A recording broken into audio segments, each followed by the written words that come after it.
Pauline, voilà, moi j'ai une demande qui revient souvent au cabinet.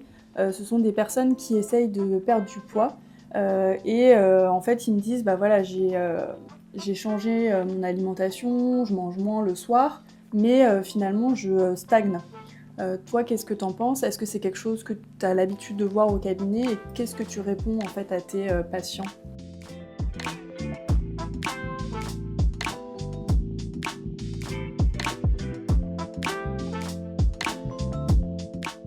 Pauline, voilà, moi j'ai une demande qui revient souvent au cabinet. Ce sont des personnes qui essayent de perdre du poids, en fait, ils me disent: «Bah, voilà, j'ai changé, mon alimentation, je mange moins le soir, mais finalement je, stagne». Toi, qu'est-ce que tu en penses? Est-ce que c'est quelque chose que tu as l'habitude de voir au cabinet et qu'est-ce que tu réponds, en fait, à tes, patients? Bah, c'est très, très fréquent. En consultation, j'ai beaucoup de patients qui arrivent et qui me disent, voilà, soit je fais tout bien et je prends du poids, soit je stagne effectivement. En fait, ce qui se passe la plupart du temps, c'est que quand on veut entraîner une perte de poids, on s'imagine qu'il faut absolument, réduire à fond les apports et manger le moins possible. Et on s'imagine toujours que c'est une question de calories. Alors c'est vrai, hein, pour perdre du poids, il faut être en déficit calorique. Or, un aliment, c'est pas que des calories, c'est aussi des vitamines, des minéraux, enfin c'est plein de nutriments. Et faut vraiment se dire que le corps, c'est une machine qui a besoin de plein de choses pour bien fonctionner, dont des vitamines et des minéraux. Donc plus on va baisser l'apport énergétique, donc plus on va baisser les calories, et bah, plus on va baisser les vitamines et les minéraux. Et au bout d'un moment, bah, le corps, il va plus vouloir fonctionner correctement parce qu'il n'aura pas ce dont il a besoin. OK, Voilà. et donc ce que tu veux dire, c'est que vu que le corps n'a pas ce dont il a besoin, il y a une stagnation qui est faite à ce niveau-là? Oui, c'est ça, bah, on va avoir un ralentissement du métabolisme. D'accord. Dans ce cas-là, ça peut entraîner une prise de poids, un effet de stagnation, plus des fringales, enfin, ça entraîne plein d'autres choses OK. qui sont pas terribles. D'accord, OK. Parce que voilà, moi j'avais justement, cette question, c'est de savoir est-ce que, cette stagnation, elle est réelle? Enfin, c'est-à-dire est-ce qu'il y a une vraie stagnation, par rapport à la personne? Est-ce qu'elle fait vraiment, en fait, les efforts, ou pas? Enfin, mais du coup là, ce que tu dis, c'est que finalement les personnes, elles font cet effort-là, enfin potentiellement elles Mmh. peuvent faire ces efforts, mais que du coup la perte de poids peut stagner à cause de ce, phénomène, quoi. Ça peut être plein de choses, ça peut aussi être, c'est très difficile d'évaluer ses apports. On a du mal, hein, même nous en tant que diététicien ou diététicienne, on a du mal à évaluer les apports des personnes parce qu'eux-mêmes ont du mal à évaluer et à dire, bah en fait, j'ai mangé tant et en fait ils ont peut-être mangé un peu plus. Ou les grignotages par-ci par-là qu'on oublie, hein, un bonbon par là, un carré de chocolat par là. Et en fait ça fait ça, plus ça, et on se retrouve plus en déficit calorique. Donc ça peut être un mélange d'un peu tout ça. Ça peut être aussi le fait que, bah, y a un jour où ils vont être en déficit et puis un jour ils vont pas l'être, puis un autre jour ils vont l'être, et en fait la fréquence va pas être suffisante pour entraîner une perte de poids. Donc ils vont avoir l'impression de faire énormément d'efforts et en fait que ça paye pas. Mmh. Et alors, donc du coup, concrètement, quel conseil tu aurais pour une personne qui est, dans ce cas de figure-là? Alors déjà, première chose, c'est se faire accompagner. Ouais. C'est très difficile d'entamer une perte de poids seule, donc se faire accompagner par un diététicien ou une diététicienne qui pourra créer quelque chose d'adapté par rapport aux habitudes du patient, par rapport à ses envies aussi, à ce qu'il aime.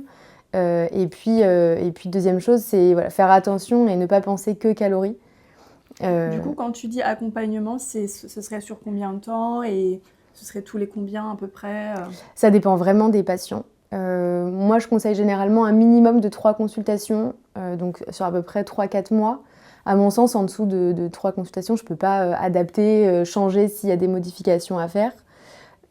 Et après, j'ai des patients pour qui les suivis sont bien plus longs, ça peut durer plus d'un an. Je peux les revoir tous les 2 mois, 3 mois, 6 mois, ça dépend. C'est un peu en fonction des besoins aussi du patient. Et il y aurait quoi d'autre comme conseil pour, par rapport à cette Oui, stagnation justement? ben justement, faire attention donc, à l'apport calorique. Ne pas penser que aux calories. Donc effectivement, oui, il faut être en déficit calorique. Mais ce déficit calorique, c'est 300-400 calories en dessous maximum. Mmh. En dessous de ça, on est dans le néant, hein. J'appelle ça le néant. Il y a finalement plus grand-chose. On n'apporte plus de vitamines et de minéraux suffisants. Et c'est là que ça peut entraîner justement bah, voilà, une reprise de poids. Donc faire attention à l'activité physique. Si on fait beaucoup d'activité physique aussi derrière, mais qu'on mange pas beaucoup, on se retrouve avec justement ce néant calorique. Donc il faut bouger, oui, mais il faut aussi adapter ses apports en fonction de l'activité physique.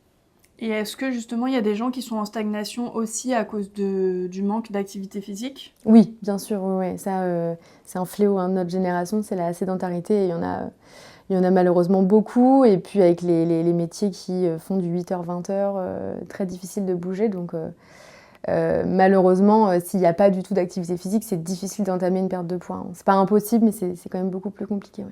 Ok, ça marche. Et alors du coup, toi, tu recommandes... Alors évidemment, c'est très variable parce que il y a des personnes qui vont nous regarder qui ont peut-être 25 ans, qui sont en super santé, d'autres qui ont 65 ans, qui peuvent moins bouger, ou même encore plus âgés d'ailleurs. Mais du coup, si tu devais conseiller là comme ça un petit peu une activité physique par rapport à cet objectif, tu dirais quoi? La marche à pied. La marche à pied, c'est vraiment l'activité physique qui est la mieux pour tout le monde, qui ne va pas épuiser le corps. En tout cas, c'est vraiment le strict minimum.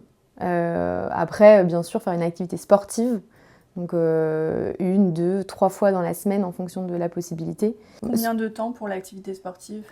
Alors, je ne suis pas coach, je suis pas coach, mais je dirais le temps qui est possible. Parce que, pareil, les gens ont du mal à se dégager du temps pour faire du sport.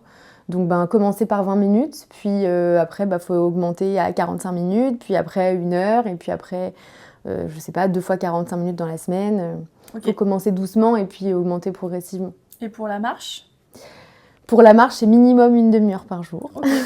Dans l'idéal, après, c'est monter les escaliers aussi, pas prendre l'ascenseur, pas prendre les escalators. C'est bouger le corps dans sa globalité. Ok, super. Moi, j'ai des questions. En fait, c'est du coup par rapport aux plats que peuvent prévoir ces personnes-là.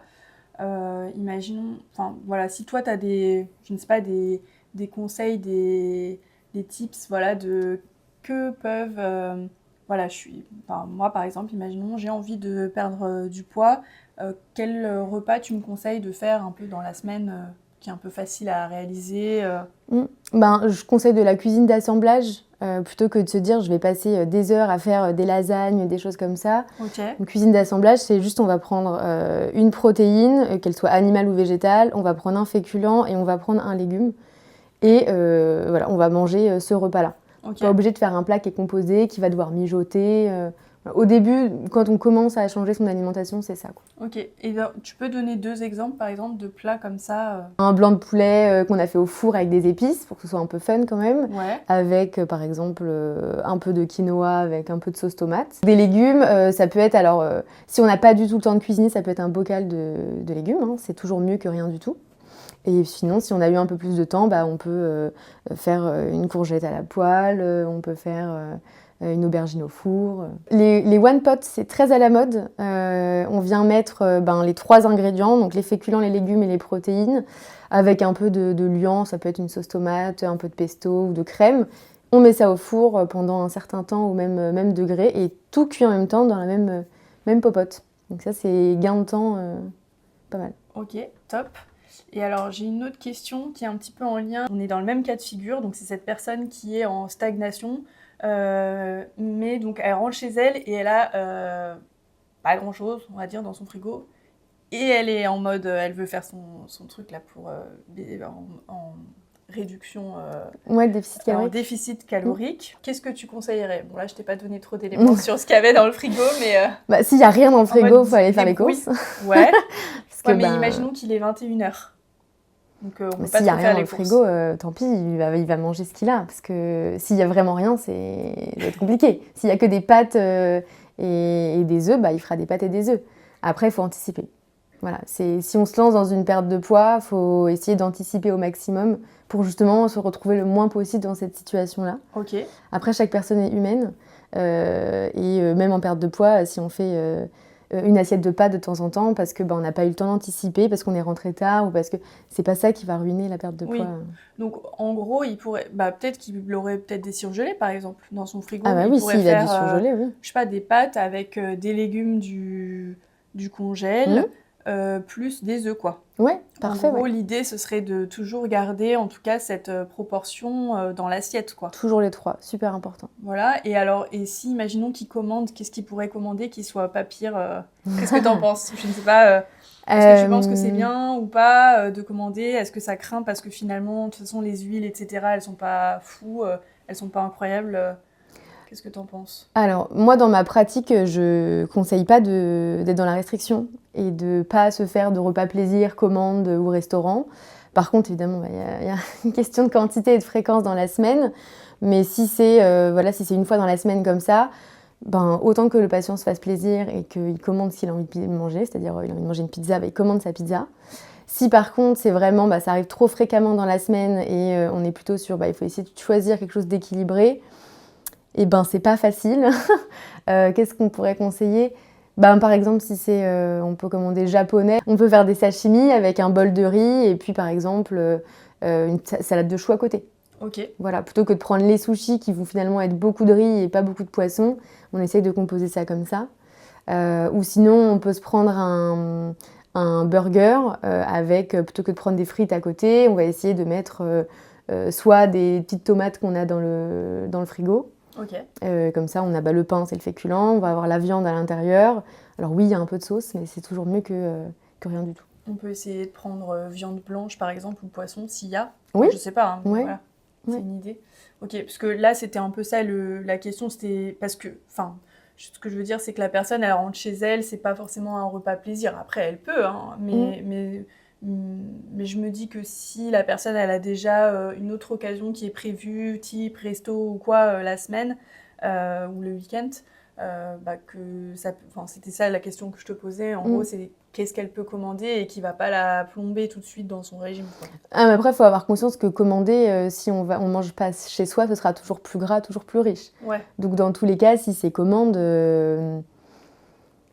voilà, ce sera difficile d'être dans le déficit calorique ce jour-là. ouais. Après, c'est pas grave, Oui. faut pas se culpabiliser pour ça, mais voilà, faut en avoir conscience. Un petit dernier mot justement sur cette histoire de stagnation. Donc, selon toi, c'est plus, enfin, je veux dire, il n'y a pas de, comment dire, on peut forcément réussir à perdre du poids. On peut sortir de cette stagnation complètement, quoi.